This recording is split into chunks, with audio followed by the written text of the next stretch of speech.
contribuir e para iniciar esse diálogo tão importante na geografia, como tratar dessas duas temáticas que são bastante complexas. Então, eu vou iniciar aqui o slide, a apresentação.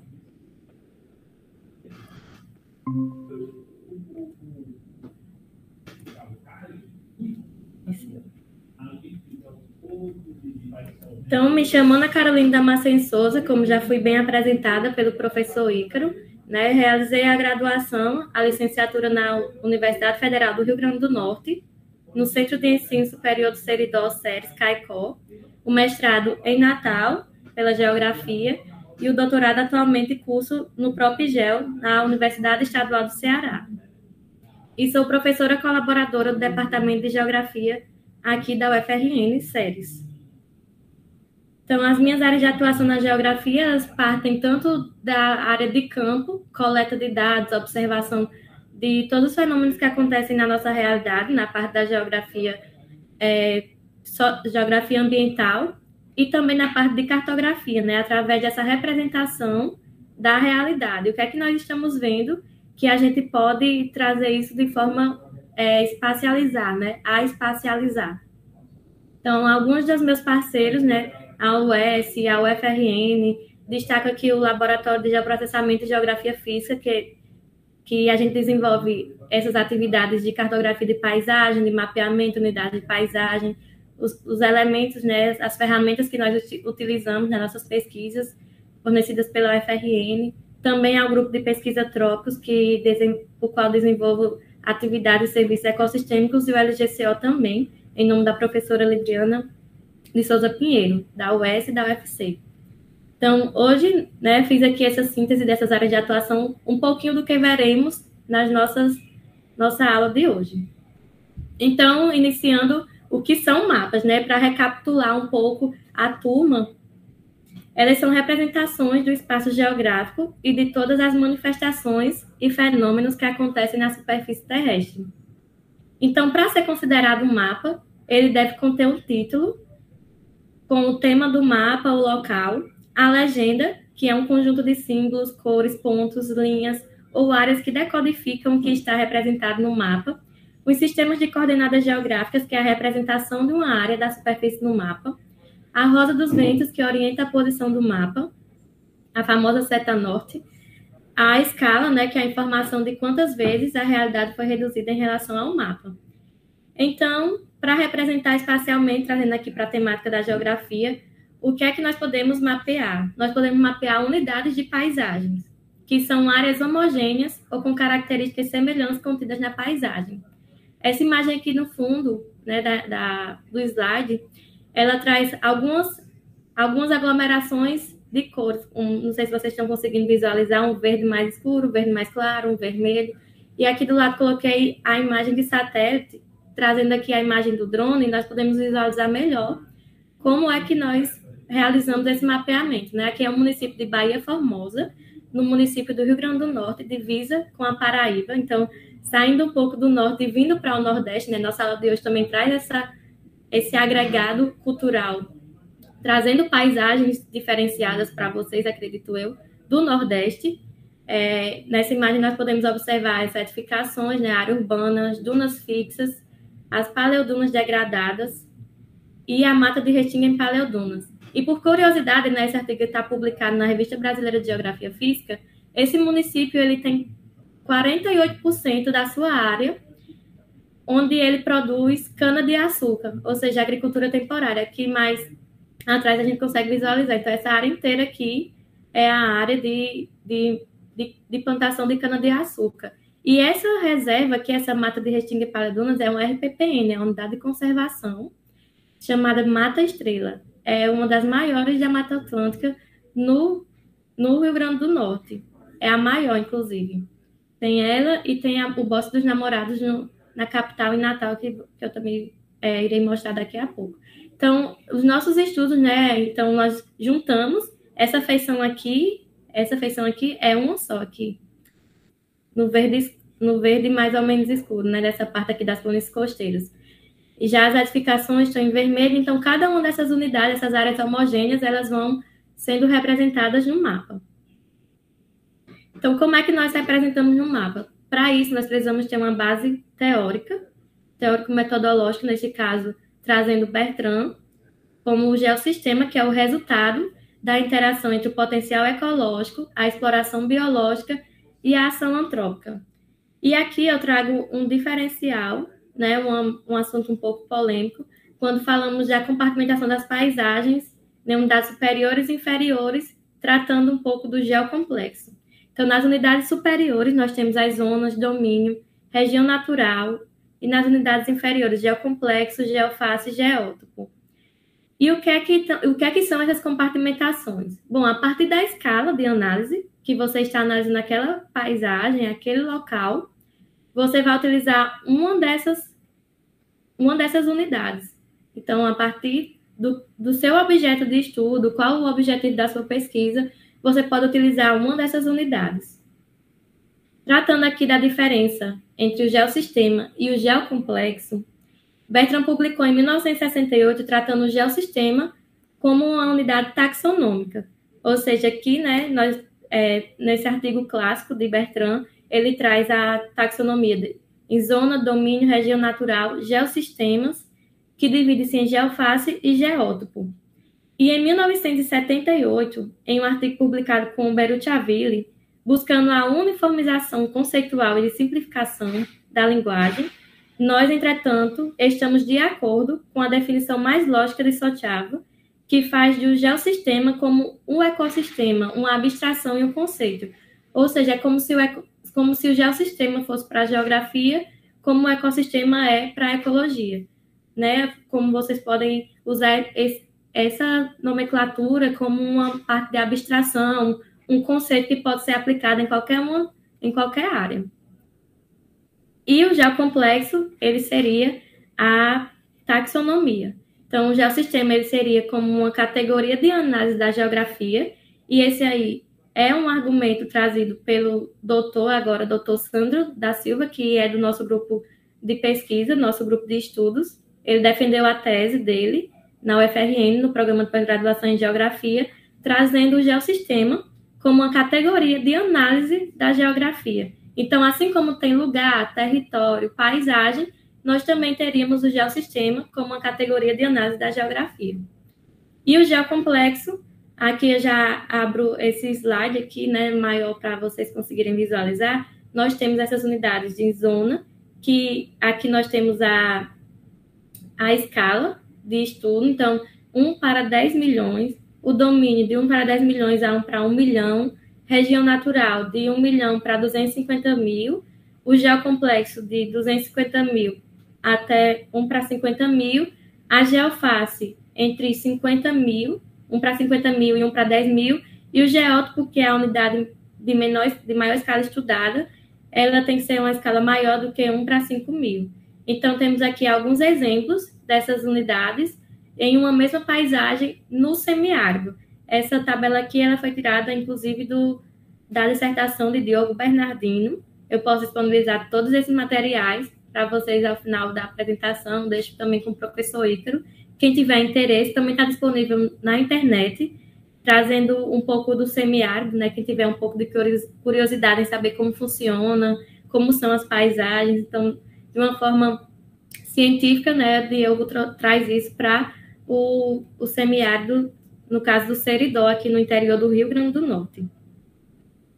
E, né, em uma perspectiva mais regional para o estado do Rio Grande do Norte, foi publicado recentemente um resultado da minha dissertação, trazendo a delimitação do enclave de Cerrado e também a atualização do mapeamento das unidades de paisagem do estado do Rio Grande do Norte até o taxo do geocomplexo. Então, os domínios morfoclimáticos que nós temos aqui no Rio Grande do Norte, o domínio das depressões interplanáticas semiáridas do Nordeste, vegetadas por Caatinga, que foi denominado por Absaber, a área de transição agreste, o domínio tropical atlântico e a nova delimitação, né, que realizamos, o enclave de Cerrado.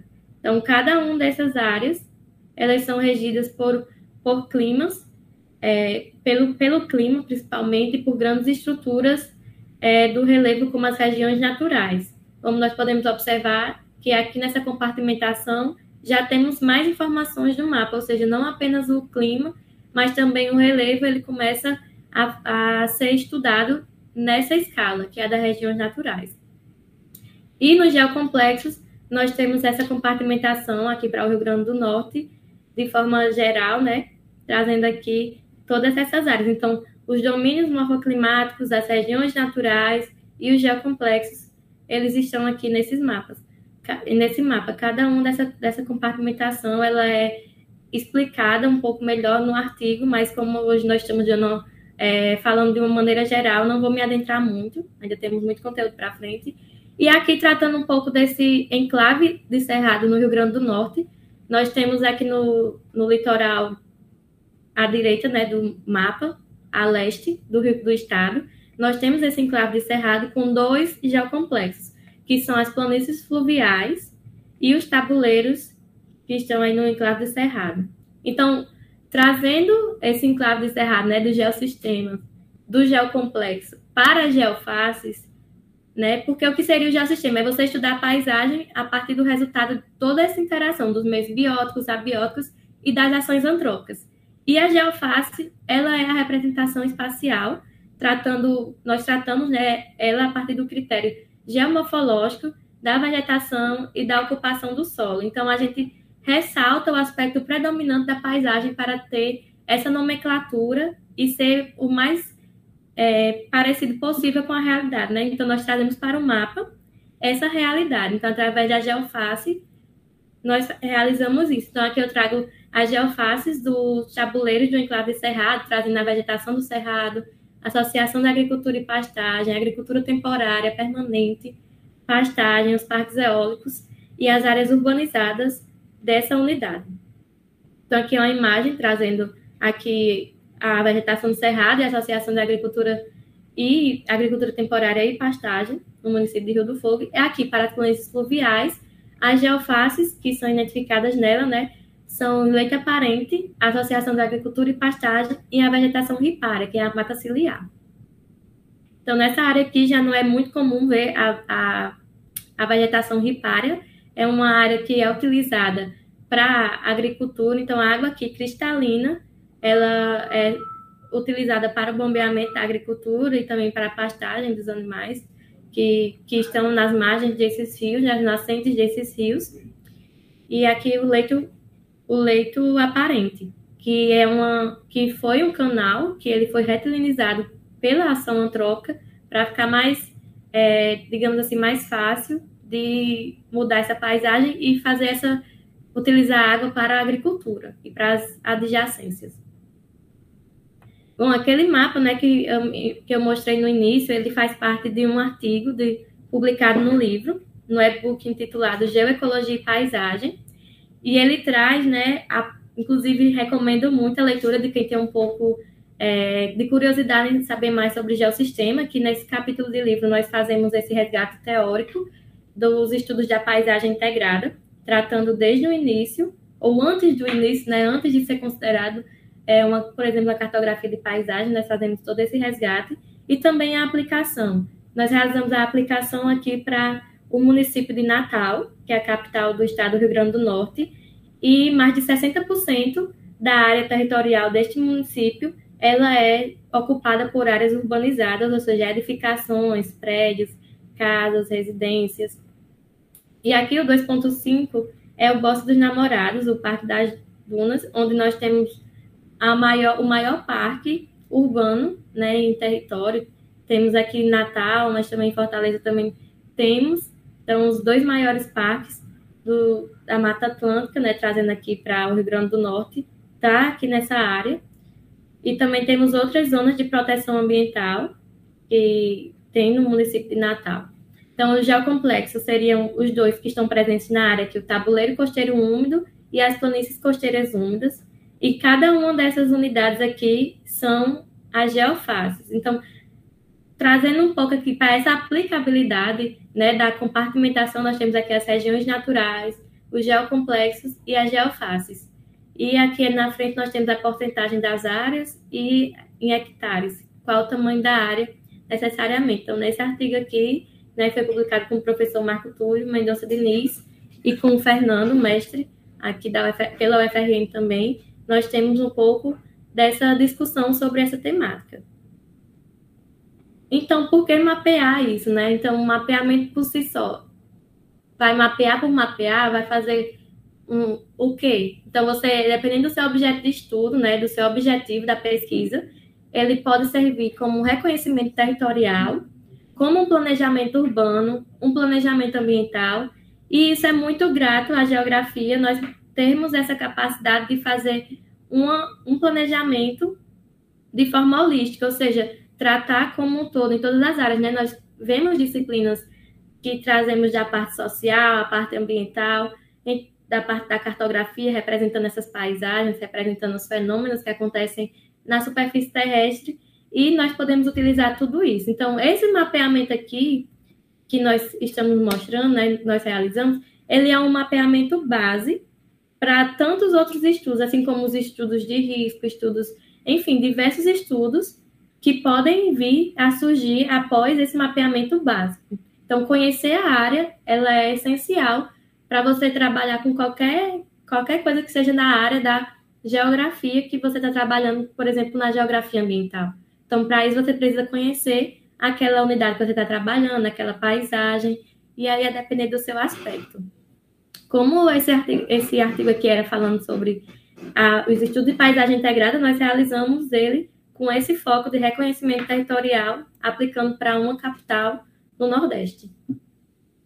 Então, hoje nós vemos na nossa paisagem, no nosso dia a dia, na televisão, na internet, nas redes sociais, as problemáticas socioambientais, né? Cada vez mais comum, como destruição de habitats, produção de lixo, contaminação, alterações biogeoquímicas, degradação do solo, contaminação química, crise hídrica aqui no Nordeste, né? Poluição atmosférica, extinção de espécies. Então, todos esses problemas, eles estão à nossa volta. E o que podemos fazer para transformar a nossa realidade? Mundialmente, mais de 180 nações, 182 nações, elas entraram em acordo para tentar cumprir, né, com o objetivo de cumprir as 17 ODS, que são os Objetivos de Desenvolvimento Sustentável. Isso a nível global. Então, cada um desses 17 objetivos, eles têm diversas metas que as cidades, né, trazendo para o nosso local, que as cidades podem contribuir para melhorar o mundo, né? Então, como mudar o mundo? Primeiro, mudando o local. O nosso local, a nossa escala de alcance. Se nós temos como mudar nossa casa, a gente muda. Se temos como mudar nossa universidade, o que é que nós temos de acrescentar? O que é que nós podemos contribuir? Então, essa é até uma reflexão que eu deixo para vocês aqui. E trazendo para a área ambiental, eu destaco aqui esses 4 ODS, né, que são os Objetivos de Desenvolvimento Sustentável, como, por exemplo, destaca a gestão, né, o desenvolvimento sustentável e os estilos de vida em harmonia com a natureza, prevenir e reduzir significativamente a poluição, aumentar o conhecimento científico, desenvolver tecnologias, pesquisas, melhorar a educação, aumentar a conscientização e a capacidade humana e institucional sobre a mitigação, adaptação, redução de impacto e alerta precoce da mudança climática, reforçar a resiliência e capacidade de adaptação a riscos relacionados ao clima e às catástrofes naturais em todos os países. E no ODS 15 aqui, eu destaco, né, dentre os outros, em assegurar a conservação, recuperação e uso sustentável de ecossistemas terrestres de água doces, interior e seus serviços, que agora nós vamos falar um pouco sobre serviços ecossistêmicos. Então, tudo isso que nós temos de contribuição por esses ecossistemas que nós utilizamos, né, a gente tem que conservar, a gente tem que recuperar. Então, isso tudo é importante no nosso dia a dia. Então, todas esses ecossistemas, como florestas, zonas úmidas, montanhas, terras áridas, tudo isso tem que ter um olhar especial, tem que ter um tratamento específico para aquele ecossistema, né? O que podemos fazer para ajudar? Como é que nós podemos reflorestar aquela área? Então, cada um desses tem suas singularidades, suas particularidades, cada um desses ecossistemas. Então, trazendo um pouco das paisagens aqui do Rio Grande do Norte, aqui é comum que nós tenhamos barragens, né, para o armazenamento hídrico, mas lá na frente vocês verão que não é apenas para o armazenamento hídrico, né, para abastecimento humano, mas também nós temos os rios intermitentes, aqui nós temos o Rio Seridó, aqui é uma ponte e não temos água, porque apenas no período de chuva, que aqui temos água daqui até aqui, não sei se você consegue visualizar bem, mas esse aqui é um rio intermitente aqui no semiárido. Aqui embaixo nós temos esses ecossistemas antropizados, né, antrópicos, com a paisagem natural. O mesmo rio que passa aqui, ele também passa aqui. Aqui se chama Ilha de Santana, um equipamento de lazer esportivo, de festa. Então, no município de Caicó, no Rio Grande do Norte, nós temos esse ecossistema artificial, juntamente com os ecossistemas naturais, aqui ao lado, passando o rio Seridó, né, que ele vem e divide-se em dois. Nessa ilha foi utilizada, chama-se Ilha de Santana, não à toa, né, é uma ilha, um banco de areia, uma serra que tem aqui, digamos assim, uma parte mais elevada que tem, e tem esse equipamento urbano aqui. E aqui nós vemos claramente essa parte da ocupação socioambiental, nessa parte dos problemas ambientais, como nós temos a ocupação urbana aqui no município de Macau, no Rio Grande do Norte. Aqui atrás as salinas solares, onde nós temos a produção de sal. Aqui ao lado os manguezais. E aqui o lavado, que é o banco de areia. E os manguezais, eles têm diversos serviços ecossistêmicos que eles nos proporcionam. A gente vai ver um pouco mais na frente. Então, nós temos ecossistemas diferenciados, né? Então, mesmo que eles estejam sobre o mesmo clima, talvez sobre o mesmo relevo, digamos assim, a mesma geomorfologia, mas eles são resultados de processos diferentes naquela paisagem. Ah, mas será se tem uma fauna? Será se passa um rio? Será... Enfim, são muitas particularidades em cada um desses ecossistemas. E para ser considerado um ecossistema, né, ele é o resultado da inter-relação entre os componentes bióticos e abióticos. Então, o ecossistema, ele junta, né, ele relaciona esses componentes bióticos e o abiótico. Então, quando a gente fala de ecossistema, a gente está falando de uma unidade que tem esses dois componentes, né, que são tantos, os bióticos e o abiótico. Então, os ecossistemas, eles estão relacionados diretamente com o bem-estar humano, e nesses ambientes ocorrem os fluxos e processos naturais e ecológicos que provêm as condições necessárias para sustentar a vida humana. E tratando desses processos naturais e ecológicos que provêm as condições necessárias para sustentar a vida humana, nós temos os serviços ecossistêmicos, os serviços ambientais, os serviços ecológicos e os serviços da natureza, que são termos utilizados para a gente estudar um pouco dessa relação, por exemplo, do homem com a natureza, dos serviços ecossistêmicos, ou mesmo a própria natureza, em que a cadeia trófica depende de tudo. Então, quando um peixe some, é extinto daquela cadeia, isso tudo vai ter uma consequência. Então, esse serviço ecológico, né, que aquele peixe ele produzir para outras espécies, ele vai ter um impacto, né, negativo. Ou então, quando a espécie é inserida, uma espécie que não é da área, uma espécie exótica, é inserida naquele ambiente, isso tudo causa um desequilíbrio. Então, seria um desserviço. Mas aí já vem outras polêmicas, né, enquanto a esses termos. E o termo mais utilizado hoje, inclusive no âmbito científico, em artigos internacionais, é o termo serviços ecossistêmicos. Então, o que são, né? Como é que esse termo se desenvolveu? Como é que isso aconteceu? Foi do nada? Então, o desenvolvimento conceitual e a discussão em torno da ideia de que o ecossistema ele é imprescindível para o suporte e a manutenção da sociedade humana se iniciou no final da década de 1960 e em 1977 surgiu a ideia de serviços da natureza e em 1981 o termo serviços ecossistêmicos ele foi apresentado pelos pesquisadores da Universidade de Stanford com o objetivo de demonstrar que a redução da biodiversidade poderia afetar as funções dos ecossistemas com os reflexos negativos de serviços ecossistêmicos, comprometendo assim o bem-estar humano. Então, a consolidação desse termo, né, do conceito de serviços ecossistêmicos no âmbito científico, ele se deu apenas no final da década de 90, com um artigo de Constanza, publicado em 1997, falando sobre a valoração econômica de 17 serviços ecossistêmicos. Então, por que o ambiente ele é importante? Então, a gente vai falar um pouquinho mais com os exemplos vocês vão entender um pouco melhor. Então, a gente pode entender esse tal de serviço vendo todas essas coisas que a gente tira da natureza. Além da castanha, das frutas e das sementes, tem também a madeira para fazer carvão e construir a nossa casa, as cascas e as folhas das árvores que a gente usa para fazer remédio, e o que não falta é coisa boa para falar. Ainda não tinha parado para pensar nesse tanto de benefício. Nesse calor de rachar, só quem trabalha na roça sabe o quanto é bom ter as sombras das árvores para descansar. Então, trazendo aqui do senso comum, da população falando quais os benefícios que eu tenho da natureza, né? Então, todos esses elencados aqui são exemplos de serviços ecossistêmicos. Então, os serviços ecossistêmicos, trazendo aqui para a parte conceitual, de uma forma geral, eles são os benefícios diretos e indiretos promovidos pelos ecossistemas para o homem, gerados a partir da biodiversidade e da geodiversidade, promovendo o equilíbrio, a manutenção e o funcionamento dos ecossistemas.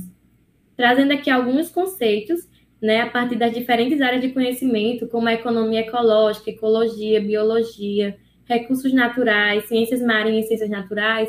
Destaco aqui o conceito formulado por Constanza et al. Em 1997, onde ele trata os serviços ecossistêmicos como um grupo de bens e serviços gerados pelos ecossistemas que são importantes para o bem-estar humano.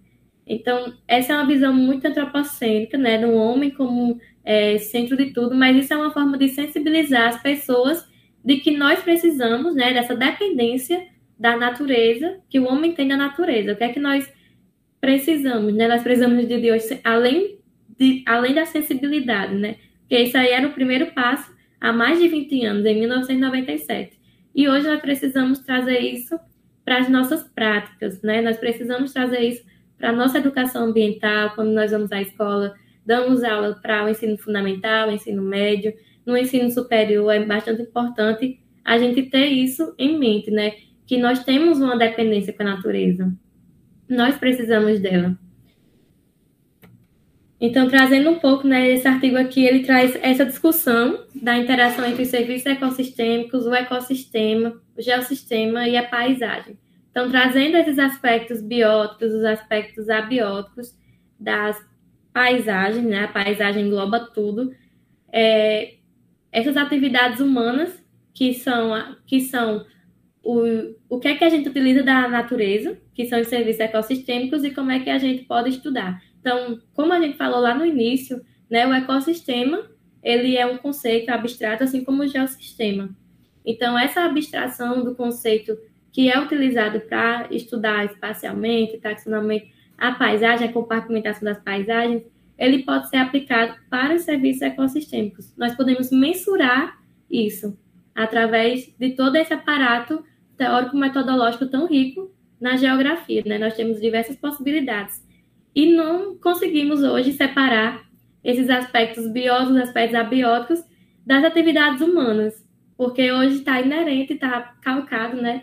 Que nós cada vez mais estamos dependendo da natureza, estamos dependendo de tudo que nós temos hoje em dia que veio da natureza, de alguma forma. Nem que seja um produto químico, um produto manipulado em laboratório, mas ele foi descoberto através da natureza. Então, esse artigo aqui ele é bastante interessante, né, nessa discussão aí de serviços ecossistêmicos, na perspectiva da geografia física, né, trazendo esse conceito do geossistema para essa temática de estudo. Então, os serviços ecossistêmicos eles podem ser analisados, estudados, principalmente sobre 3 óticas: as ciências ambientais, a economia e o sociocultural. As ciências ambientais, né, elas estudam as funções, a estrutura, a dinâmica do ecossistema. Nós da geografia, o pessoal da ecologia, da biologia estudam bastante essa temática, nessa perspectiva, né, como é que está funcionando um ambiente. A economia, a valoração econômica. Então, aquela área, quanto vale aquela área? Será se realmente é interessante desmatar a vegetação para construir um equipamento? Aí a gente vai ter as medidas mitigadoras, mas o quanto aquele ecossistema natural, né, naturalmente desenvolveu ali, ele protege aquela área, por exemplo, de inundações, de não causar, né, evitando causar o assoreamento, que, enfim, muitas coisas nós podemos analisar a partir disso, e aí a valoração econômica entra nesse sentido, né? A parte da economia. E os espaços culturais são os bens intangíveis, os saberes tradicionais, o valor incalculável, por exemplo, você ir para a beira do rio, né? Falando de uma forma bem coloquial. Você ir às margens do rio, observar aquela paisagem. Você acha bonito? Você acha que se sente bem olhando aquilo? Então, esses são os bens intangíveis. É um valor incalculável. Para você, não tem valor que te pague monetariamente o prazer que é estar observando aquela paisagem. Esse é um exemplo desses benefícios. Então, nós temos diversas classificações que são utilizadas para classificar, né, os serviços ecossistêmicos. Aqui eu destaco a Millennium, que foi uma das mais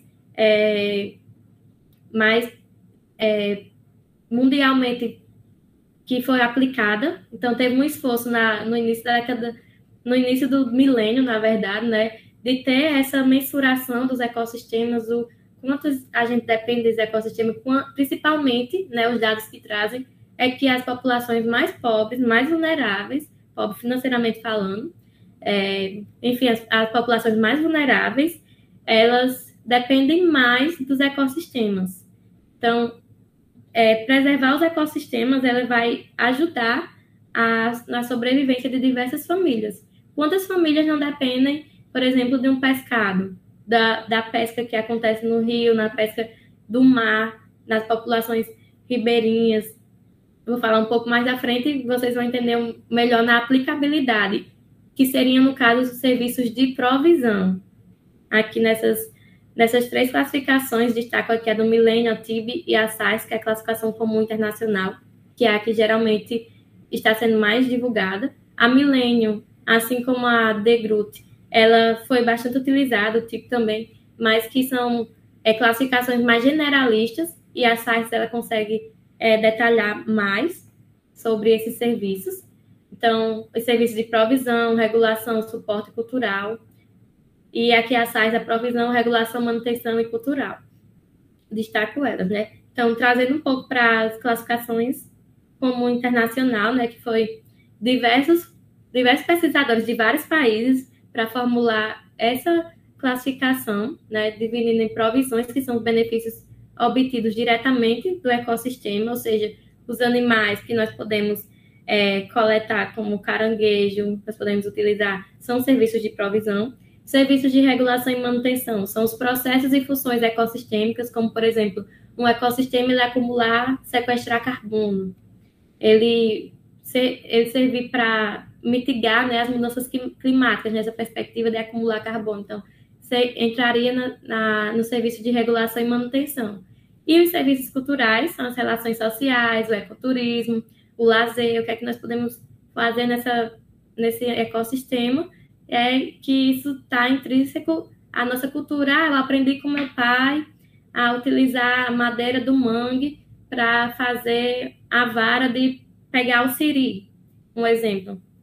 Ou o caranguejo, de pegar na toca. Então, essas coisas que acontecem no ecossistema são culturais. Ou seja, você aprendeu com seu pai, com seus familiares, com amigos, os momentos de lazer que você pode passar na mata, fazer uma trilha, por exemplo. Então, tudo isso, né, entra como serviços culturais.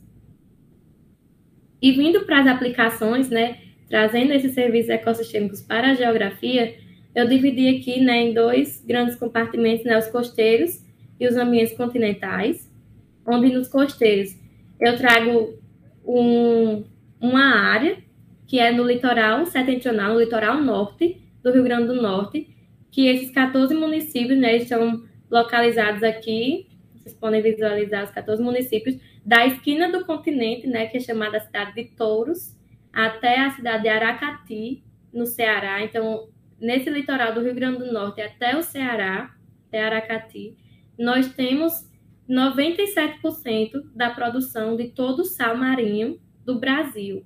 Então, praticamente, todo o sal, né, que é produzido no Brasil, ele vem dessa região, e por isso que também é importante, inclusive até caiu essas questões no Enem, né, pessoal que está mais antenado, questões parecidas. E aí eu trago um município aqui de Galinhas do Amarelo, 89, vou trazer um estudo de casos para essa área, né?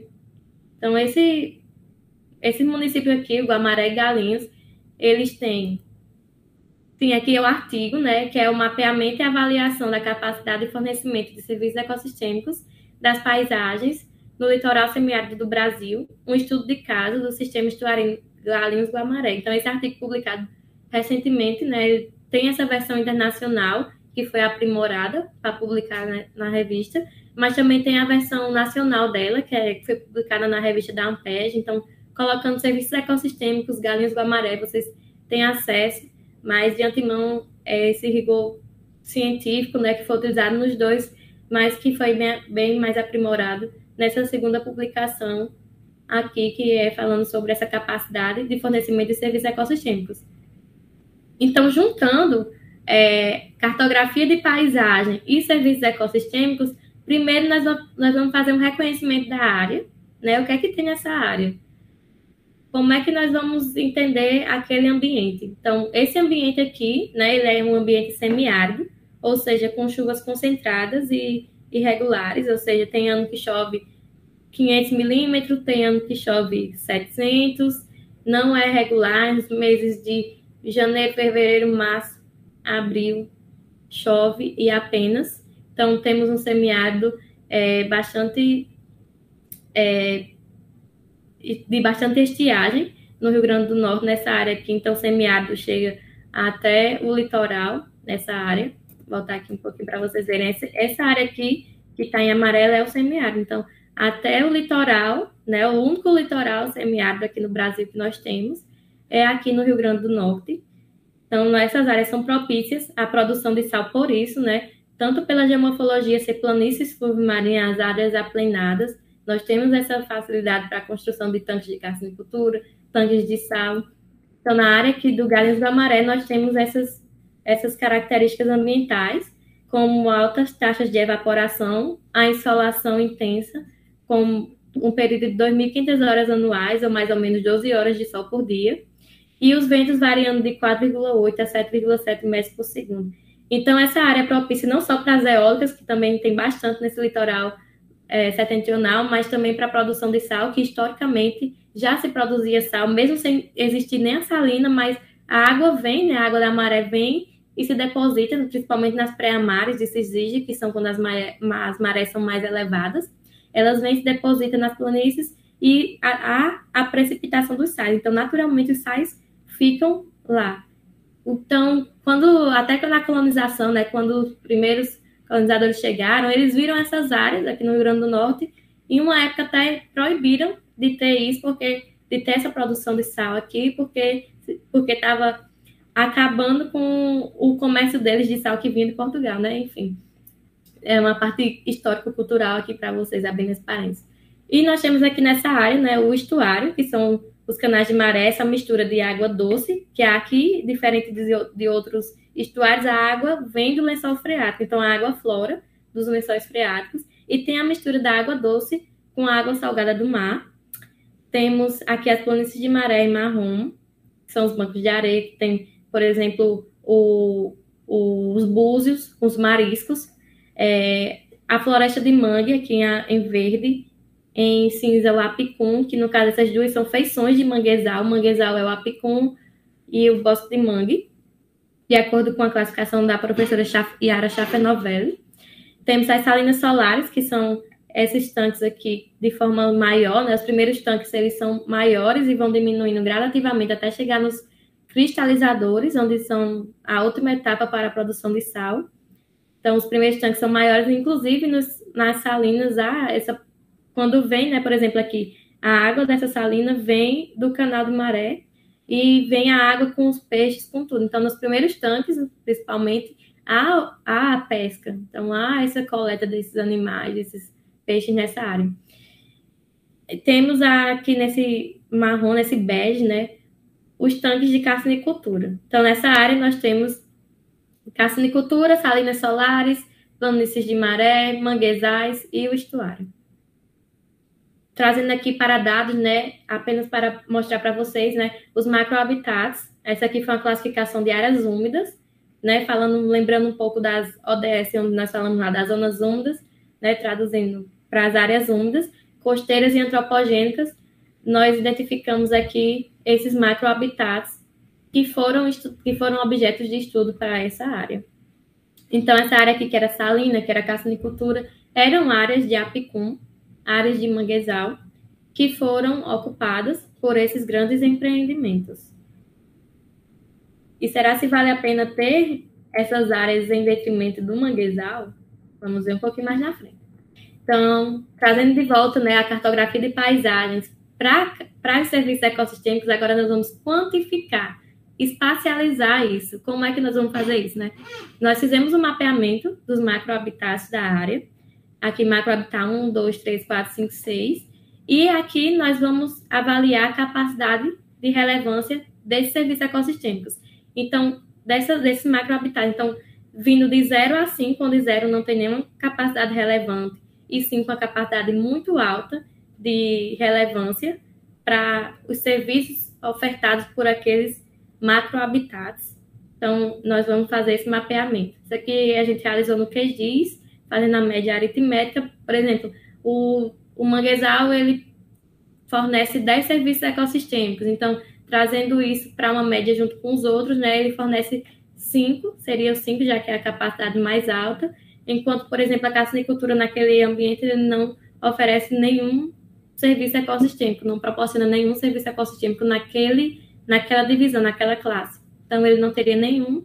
Em compensação, o manguezal teria 5. Então, só um exemplo para mostrar a vocês como é que foi realizado. E a gente vai ver muitos mapinhas aqui na frente. Então, nos serviços de provisão, para ficar mais fácil, eu vou me ater um pouco mais desse, e os outros vou passar mais rapidamente, devido à questão do tempo. Como serviço de provisão, nós temos aqui o estuário, né? Nós podemos pescar, né? A pesca seria uma atividade, mas aqui que nós temos lá, nós temos os animais, os peixes, que podem ser coletados. No bosque de mangue, na planície de maré, nós temos os moluscos, os mariscos, que podem ser coletados. E nas salinas também temos a coleta desses peixes. Então, aqui só para ilustrar para vocês, né? No estuário, os barcos, eles vão e pescam na área, os peixes. E aqui do lado, nós temos nessas imagens aqui, vimos bem na hora que vinham os catadores de caranguejos alces cordados, e Maria Farinha, que é a Guineopsis cruentata, falando o nome científico desses dois animais, que são bastante coletados nessa área. Mas assim também como temos o siri, né? Enfim, outros animais que também podem ser coletados. Então, só para exemplificar para vocês, aqui nós temos os macrohabitats, né? Apicum, tanque de carcinicultura, estuário, bosque de mangue, planície de maré e salinas. E cada um desses X aqui foi marcado o serviço que ele oferece, ou o que está em branco, que não encontramos nem na literatura, nem na área, nem em campo, não encontramos. Então, todos isso, por exemplo, água do mar, água estuarina, o apicum utiliza, o estuário, o próprio estuário, bosque de mangue, planície de maré, salinas, né? Então, tudo isso é utilizado para a nossa avaliação dos serviços ecossistêmicos. Então, alguns ecossistemas, alguns macrohabitats, eles têm uma maior relevância, e enquanto outros têm uma menor relevância. Por exemplo, aqui em energia, né? Voltando aqui só para mostrar para vocês, energia, aqui na divisão energia, e aqui na letra C, aqui serviços de provisão, a espacialização desses macrohabitats. Então, os tanques de carcinicultura não teriam nenhuma capacidade de relevância, enquanto o bosque de mangue teria uma capacidade de relevância muito alta. Então, só para exemplificar para vocês, aqui a classificação dos serviços de regulação e manutenção desses ecossistemas, né? Nós vemos que, por exemplo, o bosque de mangue, ele e a planície de maré, né? Eles oferecem bastante proteção costeira, inclusive mostrar aqui para vocês um pouco de como isso acontece nas comunidades, né? Na vida. Então, as ondas vêm e se dissipam aqui nas raízes e nas copas do manguezal. Então, como os manguezais, né, eles protegem a costa. Vou colocar aqui mais para vocês visualizarem, porque é curtinho o vídeo. Mas aí vem as ondas, por exemplo, protege contra tsunamis. O manguezal tem esse poder de ajudar nessa proteção costeira. Então, por que é importante, né? Estudar. Cada vez que a gente estuda, a gente aprende um conhecimento maior que é utilizado no nosso dia a dia. Então, a estrutura das espécies, elas ajudam a conter inundações, dissipam as ondas de tempestades e servem como proteção da linha de costa. Então, os manguezais, eles reduzem anualmente os danos à propriedade em mais de 65 bilhões de dólares por ano e protegem mais de 15 milhões de pessoas de inundações. Então, já pararam para pensar o quanto é importante ter um ecossistema desse protegendo a costa? Né? Aqui nós temos o impacto com manguezais, né? O manguezal ele dissipando essa energia, impedindo que tenha essas consequências, essas perdas, esses prejuízos. E aqui o impacto quando não há manguezais. Né? Inclusive, tem um artigo bastante interessante que detém sobre isso, no caso dos tsunamis que acontecem, né, que podem acontecer, e que as áreas onde tem manguezal, eles têm essa proteção. Então, dependendo do tamanho da copa das árvores, da altura das espécies, enfim, da quantidade de área que tem essa franja, no caso, quanto mais curto, menor a proteção oferecida, mas quanto mais largo, maior é essa proteção oferecida pelos manguezais. E aqui nós temos mediação de resíduos, mediação de fluxo e manutenção das condições, aqui são de acordo com os macrohabitats também. E trazendo aqui os serviços culturais, né, também identificamos bastante serviços nas salinas, bosques de mangue e nos estuários. Aqui eu destaco para as interações físicas e intelectuais com o ecossistema, trazendo a classe do conhecimento científico, educacional, herança cultural, entretenimento estético, que muitas pessoas vão nessas áreas, né, para ter esse olhar, essa visão, esse estudo, né, científico, educacional, enfim, tudo isso utilizado para levar os alunos para campo e tudo mais. Já estou estourando aqui o tempo. E, por fim, né, nesse trabalho aqui, a relevância desses serviços a partir dos macrohabitats, né? Nós realizamos essa matriz, fizemos essa matriz aqui e identificamos que o bosque de mangue, as planícies de maré e o estuário, eles oferecem a maior quantidade de serviços ecossistêmicos, enquanto que os tanques de cassinicultura foram que ofereceram uma menor capacidade de relevância para os serviços ecossistêmicos. Mas, em compensação, esses ecossistemas artificiais, né, o tanque de cassinicultura e as salinas solares, eles ainda assim ofertam benefícios para o homem. No entanto, não tanto quanto o bosque de mangue. Então, isso pode chegar na conclusão, né, de que o ecossistema natural, ele oferece bem mais benefícios para nós, seres humanos, do que, por exemplo, desmatar a área para fazer tanques de cassinicultura. Então, os serviços ecossistêmicos, eles são, né, ferramentas de avaliação ambiental. Nós podemos analisar a relevância desses ecossistemas naturais e antropogênicos, e existe a importância, né, no âmbito social, ambiental e econômica. Quantas comunidades, né, não dependem da coleta, enfim, dos recursos que são retirados da natureza. E para finalizar, né, os serviços ecossistêmicos continentais, aqui há imagens de barragens, no interior do Rio Grande do Norte, no semiárido, nós temos essa dependência hídrica, né, devido às irregularidades das chuvas. Há alguns anos não chovem o bastante para que a gente consiga manter as atividades, como, por exemplo, a agricultura, a pecuária. Aqui embaixo a construção de mais uma barragem. Essa será a terceira maior barragem do Rio Grande do Norte em capacidade hídrica. Aqui ao lado o reservatório Intãs, barragem Intãs, e aqui, inclusive, teve um artigo nosso publicado recentemente, que aqui passa uma rodovia, e quando o Intã está cheio, né, o açude está cheio, e quando está seco também, né, tem essa possibilidade de, por exemplo, um caminhão cair e contaminar toda essa água.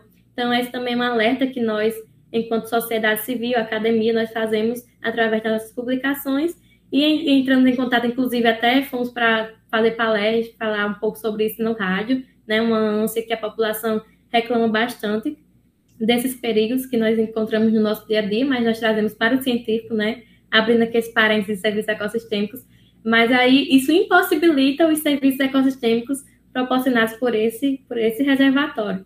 Então, analisar a geografia, analisar o espaço, os fenômenos que acontecem, é tudo isso.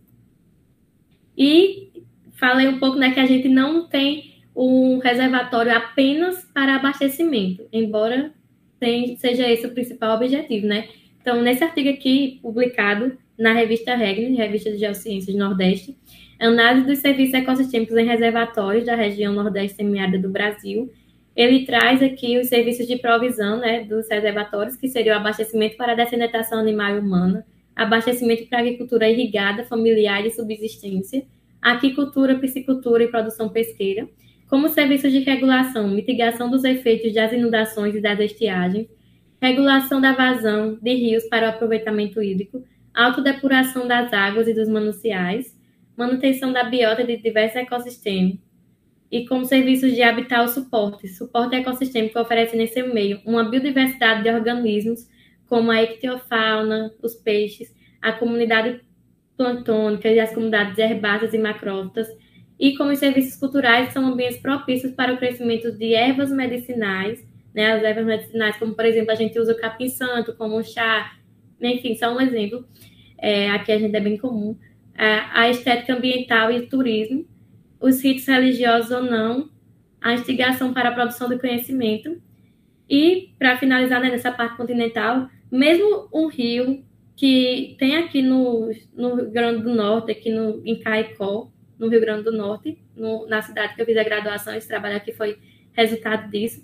Primeiro, nós realizamos uma análise ambiental, para depois a gente fazer essa categorização dos serviços. Por quê? Porque primeiro a gente precisa conhecer a área, mapear, ver o que é que tem no entorno, para posteriormente identificar os serviços. Mesmo sendo uma área que tem uma degradação ambiental muito ampla, né, um trecho, um rio que passa no urbano, sem que, por exemplo, o esgoto vai sem nenhum tratamento, tem lixo, enfim, mesmo com toda essa degradação ambiental, nós identificamos alguns serviços ecossistêmicos, como, por exemplo, os animais bovinos, caprinos, que utilizam o capim. Aqui nós temos os currais às margens do rio, né, que inclusive é o leito maior do rio. Aqui vocês podem, não sei se vocês conseguem visualizar, mas aqui acima é uma área de terraço, ou seja, isso aqui tudo fica inundado quando tem grandes chuvas, quando está no período mesmo do inverno, que nós chamamos aqui.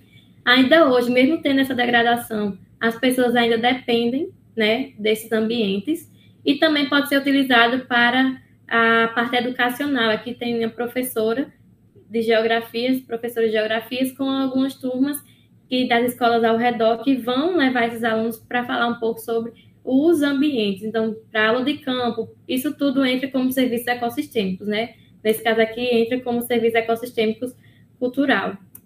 Aqui, objeto de educação. E aqui como contemplação da paisagem, né? Então, é cuidando que se recebe, serviços ecossistêmicos e melhoria do sistema produtivo, é uma cartilha bem interessante, que fala de uma forma bem didática sobre serviços ecossistêmicos. Então, aqui só para falar um pouco, né, a criança regando de um lado e do outro, um menino colhendo os frutos. Então, não só a sociedade, né, humana tem benefício, mas também nós temos que olhar pela parte da própria cadeia que existe aqui. Então, essa imagem aqui, por si só, ela já explica bastante coisa, né? Resume um pouco o que nós estamos discutindo na manhã de hoje. Aqui são algumas das referências utilizadas. E obrigada, estamos aí à disposição para discutir um pouco mais. Se tiverem alguma dúvida, posso voltar se a internet tiver caído num momento também. Posso, enfim, estamos à disposição para tirar quaisquer dúvidas possíveis. Vamos lá, né?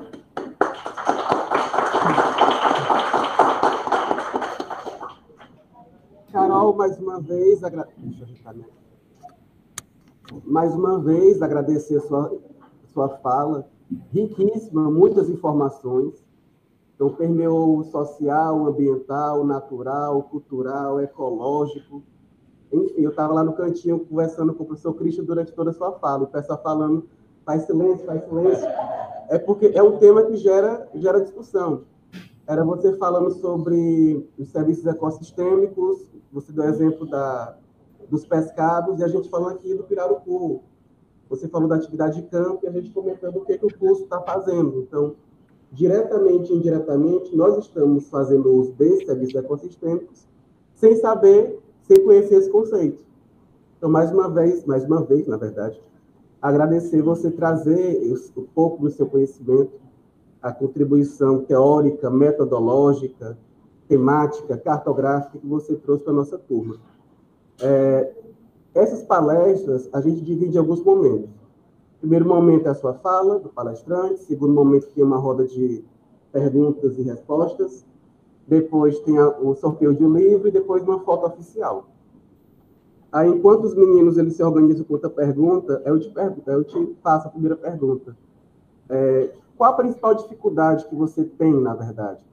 Você teve para discutir os serviços ecossistêmicos e a cartografia da paisagem, sendo que paisagem é um conceito muito híbrido. Paisagem para um é diferente para outro. Isso. É até uma discussão que recentemente teve a defesa de doutorado do Sandro Damião, que até citei durante as falas, que o próprio orientador dele, Marco Túlio, que é nosso orientador do mestrado, foi meu orientador do mestrado, a gente fala que a paisagem ela tem um conceito para uma paisagem cultural, tem um conceito para a geografia. Na própria geografia tem vários conceitos de paisagem. E o geossistema, ele também tem essa particularidade de ser agregado à geografia. Então, o geossistema é um conceito geográfico. É muito difícil, eu particularmente nunca vi outra disciplina, trabalhar com geossistema. Não, para trabalhar com ecossistema, com outros conceitos.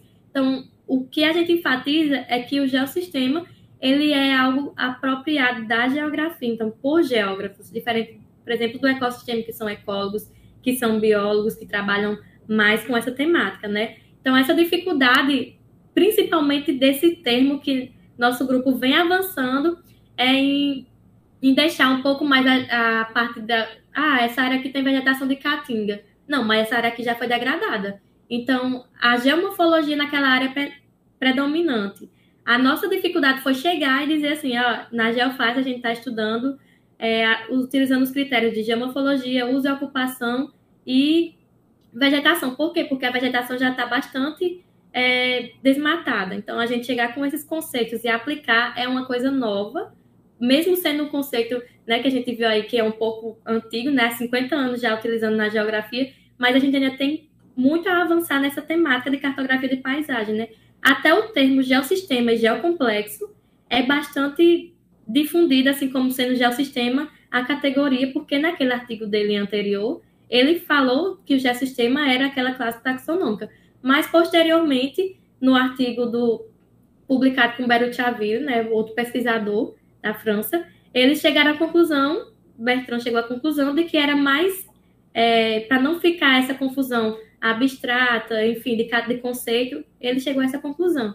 Então, até a gente achar um manuscrito que Bertrand diz isso, e a gente aplicar isso na nossa pesquisa, pode chegar um revisor de um artigo, por exemplo, e perguntar, mas não é geossistema, está lá no artigo de 1968. Aí não, a gente apresenta essa outra face, né? Mesmo sendo francês, para chegar aqui, a gente não tem acesso muitas vezes a esse material. Então, é bastante complicado isso. E a dificuldade de serviços ecossistêmicos é você chegar na comunidade e perguntar de cara, porque o pessoal da comunidade não vai querer dizer de cara, vai pensar que é fiscalização do IBAMA, vai pensar que, enfim, vai pensar isso. Então, quando a gente chega na comunidade, tem que ir bem... Não, eu estou passeando, eu estou observando isso, vai conversando aos poucos, porque a comunidade em si ela é muito fechada, com medo de chegar a uma fiscalização em si e eles não seguem muito isso. Por exemplo, nós estamos agora, né, tratando um pouco de manguezal, na época da andada de caranguejo, que é a época de reprodução, janeiro. Então, muita gente ainda, sim, faz essa coleta no período que não pode, que acontece a desova, enfim, que tem essa reprodução deles. E aí eles ficam com medo de ter uma retaliação, de ter que pagar pelas consequências posteriormente. Eu acho que a maior dificuldade é isso. E hoje em dia, assim, nós temos muitos trabalhos internacionais que falam da cartografia de paisagens e de serviços ecossistêmicos, né? Porque trazer essa parte do geossistema e juntar com serviços ecossistêmicos são duas áreas da geografia, né? Nós tratando aqui para a geografia, são duas áreas complexas por si só, mas que o geossistema é a base. Então, todos nós, pelo menos aqui do nosso grupo, nós utilizamos esses mapeamentos de... Não é um mapeamento apenas de uso e ocupação do solo, como o pessoal fala, não, é um mapeamento de geofaces, que na perspectiva de geossistema de Bertrand, ele traz meio potencial ecológico, na exploração biológica, enfim, para ficar mais fácil. Biológico, aliás, biótico, abiótico e antrópico. Então, basicamente, é isso que a gente analisa a paisagem. qual a representação da unidade que ela tem com maior predominância. Aqui é uma mata de restinga. Então, mata, a gente já traz a vegetação. Restinga, aí a gente já vai para a parte de solo. Então, tudo isso a gente vão sendo desafios, né, que nós vamos levando em consideração ao fazer que nós vamos encontrar essas dificuldades no nosso trabalho. Mas, basicamente, é isso, é representar a realidade de uma forma que dê para o pessoal entender da melhor maneira possível. Acredito que seja isso. Pronto, eu vou pegar o final da sua fala e fazer outra pergunta. Vamos supor que aqui nós tenhamos 3 alunos que querem discutir, querem fazer um TCC, uma pesquisa, sobre serviços ecossistêmicos e cartografia da paisagem. Qual é a sugestão, qual a dica que a professora Carol Damasceno dá para essas três pessoas que têm interesse? Primeiramente, identificar qual a paisagem, qual o ecossistema, qual a unidade você vai estudar. Por exemplo, você vai estudar a floresta, mas você vai estudar qual área da floresta. Você vai fazer um exemplo, questionário, você vai saber. Por exemplo, se você for da comunidade, mais fácil ainda, porque você consegue fazer essa transposição didática do senso comum para o científico. Inclusive, eu até orientei um aluno meu nessa perspectiva. Ele era da comunidade aqui, que, por exemplo, eles têm uma riquíssima, culturalmente falando, de utilizar as ervas medicinais, plantas para uso medicinal. Então, a primeira coisa que ele fez, mapeamento da área, para identificar em qual área ele está fazendo. Se ele não realizar essa delimitação, você pode colocar até um ponto simples mesmo, qual a coordenada da área. Por quê? Porque isso vai ficar de registro histórico para a sua área, para a sua comunidade. Então, você pode fazer essa delimitação e, posteriormente, você vai fazer a classificação. Eu utilizo a classificação SAICES, que é uma classificação que ela é bastante específica, mas você pode utilizar também a do milênio, a do TIB, aquelas classificações de provisão, regulação, suporte e culturais, por exemplo, a do TIB ou da milênio. Você pode utilizar uma dessas classificações, mas fica de uma forma mais generalista. Por isso, eu opto, enquanto pesquisadora, utilizar a SAICES, porque eu posso comparar o meu resultado aqui, no interior do Rio Grande do Norte, com, por exemplo, na França. Alguém que utilizou essa mesma metodologia SAICES lá. Então, é uma forma mais fácil. Então, resumindo, né? Mapeamento do ecossistema, definindo qual área que você vai trabalhar, ou quais áreas você vai trabalhar, e, posteriormente, você vai aplicar questionários, ou você vai observar mesmo a população. A população pesca. Pesca não é um serviço, pesca é uma atividade decorrente do serviço. O serviço é o quê? Coletar peixes. Por exemplo, utilizar animais para nutrição. É uma dos serviços de provisão. Então, você vai catalogar isso. Então, você vai anotando, tirando fotos, é importante, fotos, né? Para você ficar de uma forma mais didática sobre isso. Então, basicamente é isso. Delimitação e, posteriormente, a observação da área, vai catalogando, conversando com as pessoas e tudo mais. E só para ressaltar, né, que tem um comitê de ética, que se você for aplicar entrevista, tem que fazer toda essa questão anteriormente. Então, quem estiver pensando em fazer uma entrevista, tem esse ponto também que precisa ser visto. Eu vou passar aqui para o professor Christian. Tem que vir aqui. Aqui essa cadeira, porque senão é porque eu não pego a imagem. Bom dia, professora. Parabéns pela fala. Faz tempo que a gente não vê essas renovações da epistemologia geossistêmica, desde Prigogine, Choftapra. A gente fica feliz que novas metodologias saiam dos estudos, particularmente na Universidade Federal do Rio Grande do Norte, que já é uma referência nacional, né? Mas uma coisa que pensa bem rica foi a questão dos serviços ecossistêmicos culturais. Eu gostaria que você se aprofundasse nessa fala em relação ao impacto da globalização e dessa modernidade líquida, dessas formas de pensar diferenciada. Inclusive, o professor Ícaro colocou agora a questão dos conceitos, né, que a gente sempre se interrompe nos nossos estudos sobre essas questões.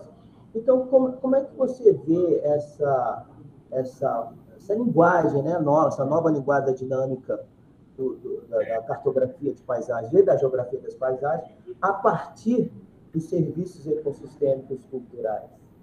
Então, agradecer ao professor pela pergunta, né? É bastante complexo juntar os dois, né? Então, trazer serviços ecossistêmicos e cartografia de paisagem. Nessa parte cultural, tratando literalmente da parte cultural, a gente observa que, por exemplo, as novas gerações, elas não se interessam em propagar o conhecimento dos mais velhos. Então, essa cultura, ela vai se perdendo. A gente identificou isso aqui no semiárido, ainda não está publicado o artigo, mas foi resultando de um TCC aqui no Orientando Meu, que ele fala isso. Na comunidade dele, não as últimas rezadeiras já estão nas últimas, assim, não existe, mesmo que tenham netas, que tenham sobrinhos, mas ninguém está perpetuando com essa atividade. Então, é uma cultura que a gente está perdendo, né? Através de quê? Da globalização, que hoje em dia, né, falando assim de uma forma mais prática, as pessoas querem algo mais prático, mais fácil, tudo mais fluido. Então, até quando a gente fala com os catadores de caranguejo, a gente vê que as populações dessa atividade, né, tratando do litoral, ela está envelhecendo e as pessoas e os mais jovens não estão se detendo a isso. Por mais que os mais novos, quando eram crianças, iam com as mães, por exemplo, catar marisco, búzio, mas hoje em dia eles não. Essa atividade é muito cansativa, não vou ter esse esforço físico para fazer isso, né? E essa parte da cartografia é um desafio muito grande, porque em cada uma das dissertações que nós estamos desenvolvendo aqui no grupo de pesquisa do LAGEF, que é coordenado pelo professor Marco Túlio, a gente encontra uma fragilidade que a gente conserta, digamos assim, cada uma delas. Então, foram 3 dissertações para a gente chegar no resultado de tratar a geoface como uma categoria de análise, tratando com os critérios maior predominância da área, como geomorfologia, uso e ocupação do solo e vegetação, ou seja, não tratando apenas a vegetação ou a geomorfologia, né? Uso e ocupação hoje, o homem ele é muito afim de tudo, né? Até para ser uma área de preservação, uma unidade de conservação, é o homem que define, então o homem está em tudo, né? Uma fala que eu sempre gosto de fazer apenas para a nossa reflexão. E culminou, né, essa parte do geossistema, de cartografia da paisagem, na tese de Sandro, que é tratando o geossistema como uma categoria de análise da geografia. Então, isso é algo que acredito que seja uma das maiores inovações que o nosso grupo está trazendo para a geografia brasileira, né? Porque é meio que um marco para a gente se apropriar de um conceito geográfico, como é o geossistema. É você analisar a paisagem, né? A paisagem é o resultado de toda essa interação. Mas a paisagem, ela tem bastantes faces. Então, tem a paisagem, para Milton Santos, a paisagem é de um jeito, a paisagem cultural para Bertrand é enfim, cada um dos autores, eles trazem a paisagem como uma diferente forma de analisar. E aí, o que a gente traz de inovação é trazer o geossistema, analisando toda a paisagem de forma holística. Ou seja, você não vai analisar a paisagem só com uma vertente, você vai ter que analisar tudo. E a dificuldade está nisso. Como é que você vai conseguir analisar uma floresta quando não tem muitos estudos, por exemplo, da fauna, das próprias espécies vegetais? Então, essa dificuldade de trabalhar com o holismo, com a totalidade, é a dificuldade de encontrar trabalhos que são feitos mais especializados. Então, não é que o holístico seja mais ou menos do que os trabalhos especializados direcionados verticalmente. Não, os dois dependem um do outro, na verdade, porque tudo está interligado, né? A teoria geral dos sistemas diz isso, mas você precisa dos trabalhos, por menor que seja, para você ter argumentos para falar um pouco mais e conhecer mais aquela área. Tem um animal que pode ajudar em tal área. Por exemplo, a minhoca, o que é que ela faz na paisagem? Qual a cadeia trófica? Tipo, é uma coisa pequenininha, mas que quando você não tem conhecimento sobre aquela área, o que é que ela pode fazer? Ela revolve o solo, ela faz essa aeração do solo. O que é que ela pode contribuir? E esse solo ele vai produzir tal espécie por causa disso. Uma hipótese, ou não. Aí ficam algumas coisas que a gente já começa a pensar, né? Eu tive bastante dificuldade, porque a minha área do mestrado pegava 28 municípios, que foi todo o domínio tropical atlântico do Rio Grande do Norte. E eu tive bastante dificuldade quando eu vim chegando na parte do Agreste, que é a área de transição do semiárido para o domínio tropical atlântico. Então, a minha maior dificuldade nessa parte da verticalização foi essa. E trabalhar serviços ecossistêmicos numa área grande é bastante complicado. Então, o que eu aconselho? Trabalhar com área pequena.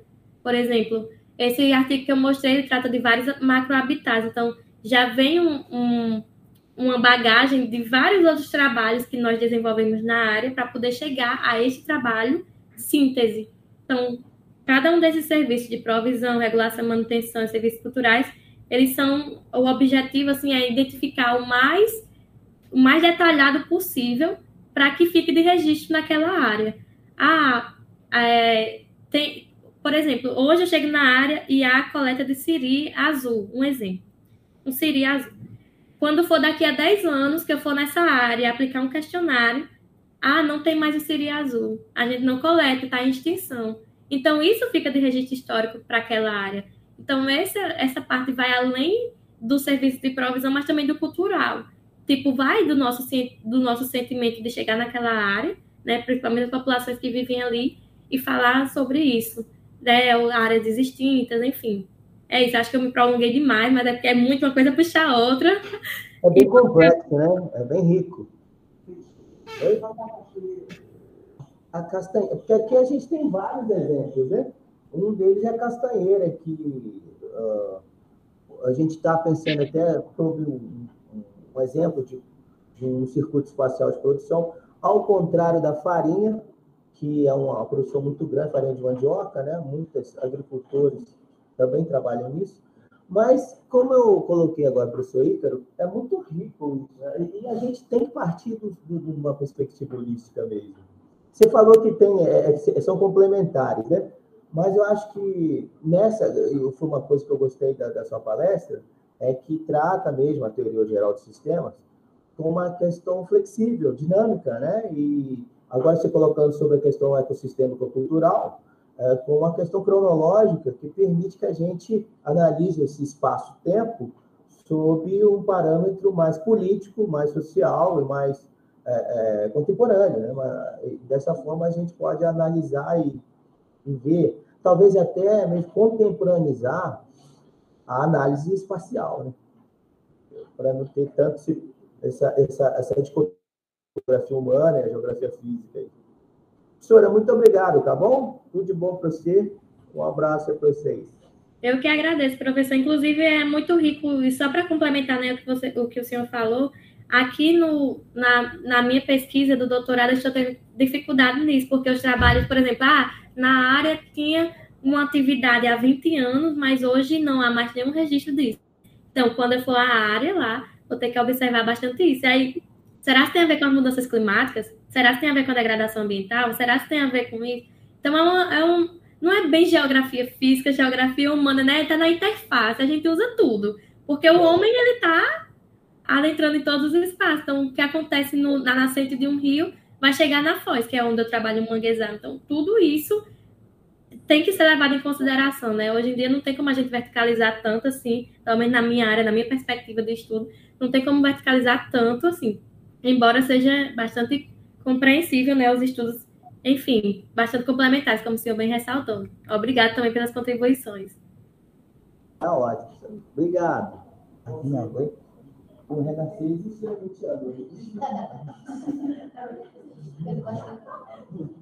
Bom dia, professora. Bom dia.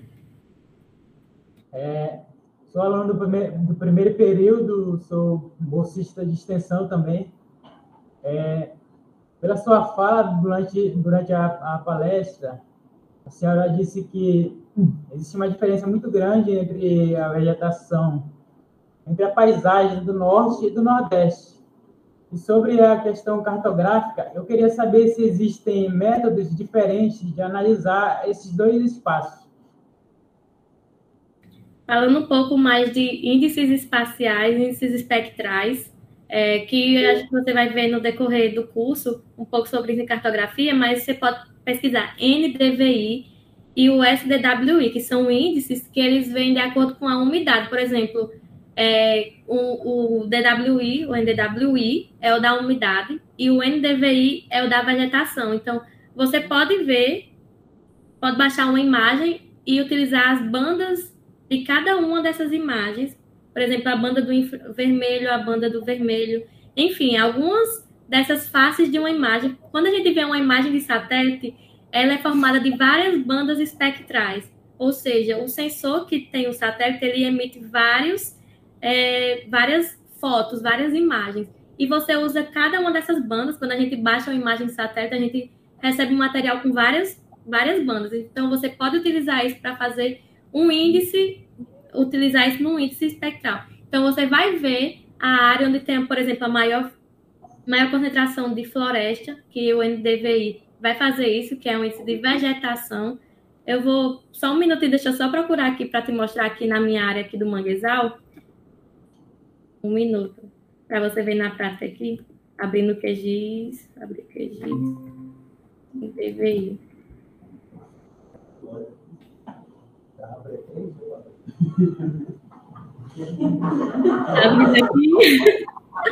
É só um exemplo que eu vou mostrar para o aluno. A gente tem hoje na tua internet.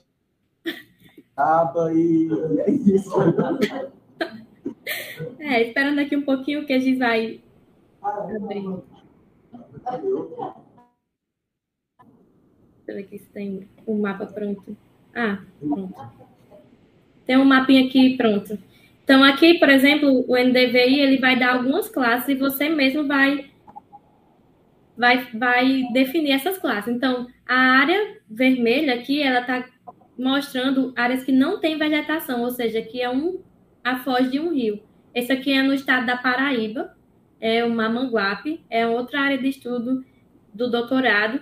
E quanto mais verde, né, eu definir essas cores, maior a vegetação, ela é mais sadia, ou seja, tem uma maior concentração de vegetação nessa área. Aqui nós vemos, por exemplo, no meio da vegetação, uma clareira. Ou seja, por que a gente sabe que é uma clareira? Porque está mais próximo do vermelho. Ou é uma vegetação muito rala, ou é uma área que não tem vegetação. A gente pode também identificar diferentes espécies através desse índice. Por exemplo, a Rhizophyra mangli, que é uma vegetação que fica nas margens, e mais para dentro a Avicennia, que é um gênero da Avicennia germinus ou Avicennia schaueriana, que são nomes científicos. Por exemplo, a da margem é o mangue sapateiro, e mais para dentro, nós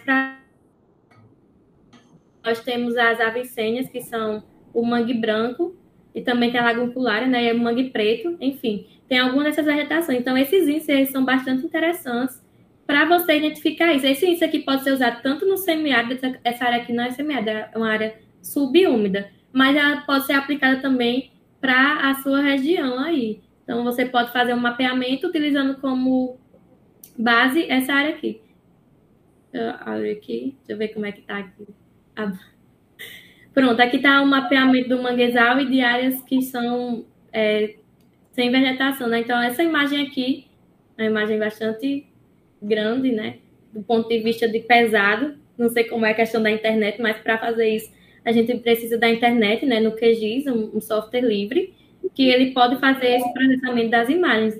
E aqui, né, nós temos os índices, como eu mostrei a vocês naquele mapa, naquele croquis, né, na verdade, que o NDVI ele tem essa oportunidade de você fazer isso. E também tem o índice de umidade, que NDWI.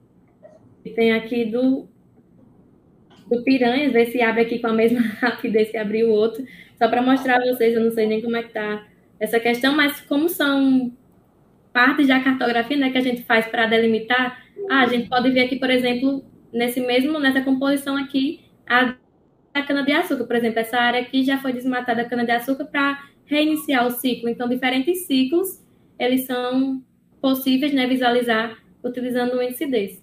Mas, basicamente, é isso.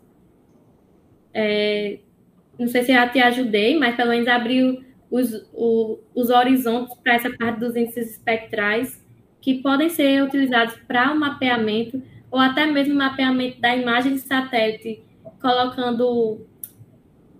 aliás, tem um satélite que é o Sentinel-2, que foi o que eu utilizei na minha dissertação, que eu consigo fazer... Ele tem uma resolução de 10 metros e eu consigo fazer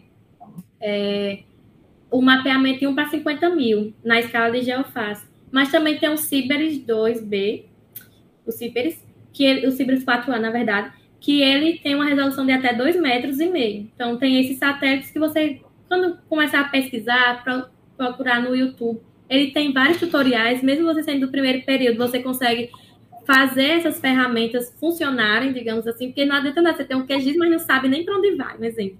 Então, você olha no tutorial, acredite na sua curiosidade, eu quero fazer um mapa. Então, você abre o tutorial, baixa o QGIS, né, que é aberto no computador, não sei se tem essa estrutura aí, mas é uma possibilidade que você pode fazer e fazer um mapeamento. Um mapa a gente só consegue deixar um mapa bonitinho, digamos assim, bonito, com a prática. Então, aos poucos mesmo, você vai se especializando nessa área. Não sei se seria essa a pergunta, se tiver mais alguma pergunta. Tem mais pergunta. Sobre a importância dos manguezais ele protege a litoral, né, que a senhora citou. Queria saber como que é feita a organização, a conservação desse bioma tão importante para o Nordeste. Sim, os manguezais, eles têm bastante essa importância. Deixa eu pensar aqui na forma que eu vou dizer. As leis, elas protegem os manguezais naturalmente. No entanto, alguns empreendimentos, como as carciniculturas e as salinas solares, que são empreendimentos que nós temos aqui no Rio Grande do Norte, principalmente por causa das salinas, que ocuparam as áreas de manguezal há bastante tempo, por exemplo, há 40 anos, 50 anos. Então, essas áreas que já foram desmatadas, ficou por isso mesmo. E novas áreas são degradadas devido a, por exemplo, condicionantes químicos que vêm da amontanto, ou até mesmo da água que sai contaminada dos tanques de carcinicultura devido às... deixa eu mostrar para vocês aqui um slide, abrindo um pouco aqui a minha vida do computador. Mas já que estamos aqui... Não é isso não, né? Mas mostrando aqui, esse aqui foi outro slide de outra palestra que eu... Só para mostrar aqui a vocês uma dessas ameaças, das ameaças que temos aqui no Rio Grande do Norte, que é a degradação do ecossistema manguezal. Aqui essa área o manguezal é uma área enorme, toda morta. Devido à poluição, contaminação, tem a ameaça do desmatamento, tem a expansão urbana, por exemplo, em grandes cidades, né, capitais como Fortaleza e Recife. Nós temos shoppings na área do manguezal, ou seja, desmata o manguezal e faz o shopping naquela área. Então, utilizando uma área natural para fazer isso ainda nos dias atuais, né? Assim como nós temos, por exemplo, em construção de resorts, ou a própria instalação de energia eólica que causa impactos nessas áreas, né? Aí a carcinicultura e as salinas eu já comentei com vocês, né? E também temos outra ameaça que é a exploração desenfreada e sem controle desses caranguejos, né? Dos caranguejos que são a principal atividade. Deixa eu ver se eu mostro aqui uma imagem para vocês. Tem uma imagem que eu tirei no drone. Não é nesse slide. Mas tem uma imagem que dá para ver bem direitinho a parte da degradação. Não vou achar agora. Mas, enfim, que tem uma área do manguezal toda morta. Mas vamos ver aqui. Só para mostrar para vocês, né? Para mostrar um pouco de conhecimento do Rio Grande do Norte, nunca é demais. Quem sabe desperta a curiosidade de vocês pensar um dia conhecer aqui um pouquinho mais. Quase não tem coisa. Aqui nesse ecossistema aqui do Piranha-Açu. Então, aqui é outro ecossistema, aqui é outro estuário. Nós vimos na fala um pouco sobre o Galinhas do Amaré, que é o estuário aqui mais à direita. E nós temos esse aqui, que é o segundo maior deltaico do rio, em forma de delta, né? Perdendo para Parnaíba, aqui no Nordeste. E nós temos essa área cinza aqui, não sei se vocês conseguem ver, vou dar aqui o zoom mais. Isso aqui é toda a área morta. Aquela imagem daquela foto, isso aqui é tudo manguezal morto. Para vocês terem uma ideia de como é forte, né, a ação antrópica. E aqui a gente vê a quantidade de carcinicultura e de salinas que temos aqui na área. Esses tanques maiores são salinas. Aqui, uma curiosidade também é que nós temos duas cidades que são rodeadas por salinas, né? Nós temos a cidade aqui de Macau, aqui é a cidade, aquela imagem que eu mostrei, né? Aqui é Salinas. Aqui é um tanque só, desse tamanho, para vocês terem uma ideia. Um tanque só tem um tamanho absurdo de grande, né? A entrada da cidade é pelas Salinas. Tem a cidade aqui, Macau, que é rodeada por Salinas. E também temos outra aqui, que é a Areia Branca. Também é rodeada por Salinas. Então, só uma curiosidade para mostrar para vocês aqui essa questão do... Isso aqui era tudo área de manguezal, antigamente. Então, já pensou a quantidade de área que era utilizada, que era um ecossistema natural manguezal, e como é que está hoje, né? A quantidade de empreendimentos e tudo mais. Ó, por exemplo, essa área aqui está sob o mesmo sistema climático dessa área aqui, a mais à esquerda. Então, não corresponde muito essa área que está bem conservada, essa área não. Então, o que pode ser? Pode ser os próprios tanques de cassinicultura aqui, que despejaram algum material de forma imprópria, de forma não controlada, e aí houve essa degradação aqui nessa área. Então, só para abrir um parênteses aqui para mostrar a vocês um pouco de como é a realidade do manguezal aqui no Rio Grande do Norte. Tem a parte conservada, mas tem a parte que está sob intensa ação antrópica. Então, mesmo que existam leis, que existam todo esse aparato legislativo, nós temos uma das melhores legislações do mundo, mas, infelizmente, de vez em quando acontece um desastre ambiental, né? Infelizmente. Obrigado.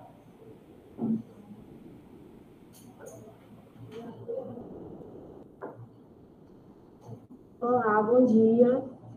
Sou Raíssa, sou do quarto período, e eu vou fazer os agradecimentos. Em nome dos discentes do primeiro, quarto e oitavo período, queremos expressar nosso profundo agradecimento pela palestra ministrada na ocasião do nosso evento de GEO, que é o Diálogo Geográfico, e a qual a senhora brilhantou a nosso evento com a sua palestra, que foi muito enriquecedora, e foi muito bom a dinâmica que a senhora trabalhou, mostrando os mapas, e foi muito... Eu tenho certeza que isso vai nos ajudar bastante na nossa carreira acadêmica, tanto acadêmica como profissional. E é isso, muito obrigada.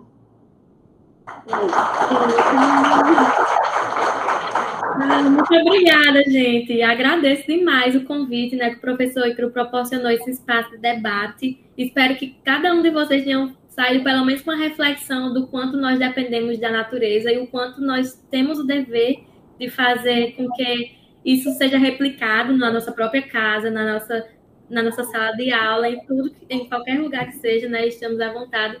E se tiverem qualquer dúvida, também estou à disposição. Estou prontamente à disposição de vocês para qualquer dúvida, tá? Agradeço demais. Pronto, Carol, a gente vai fazer o sorteio de 2 livros. Aí a gente vai pedir para você falar o número de... Espera aí. São 2 livros, aí você cita o número, o professor Christian cita outro número e a gente faz o sorteio. E, implicitamente, os 2 trabalham com serviços ecossistêmicos. Depois eu te mando o PDF deles. Quero. De 1 até 51. 8. Isso, Elane. Agora o Christian. 51, boa ideia.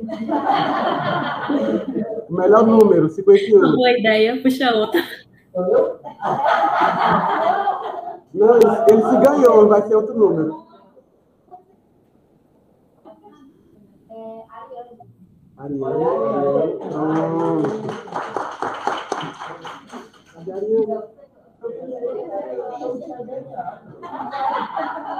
Carol, vamos lá? Mais uma vez agradecer. Era uma das pessoas que convidei, que eu sabia que já teríamos o sim, no que diz respeito à sua disponibilidade, disposição e sempre a sede de querer ensinar sempre cada vez mais. Então, a gente já está encerrando o nosso evento com chave de ouro, como falei com vocês. E, como todo final de palestra, a gente tira uma foto com o nosso palestrante. Então, eu peço a todo mundo vir aqui. Beleza, posição de sempre. Eu vou ligar aqui.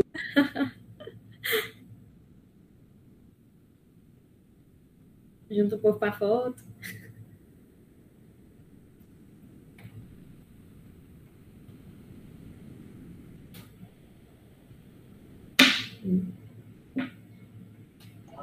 Eu vou desligar minha câmera, já eu volto. Câmera e microfone. Tá. Vou ficar aqui. Quando estiverem prontos.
Pronto? Já estou. Quero a foto.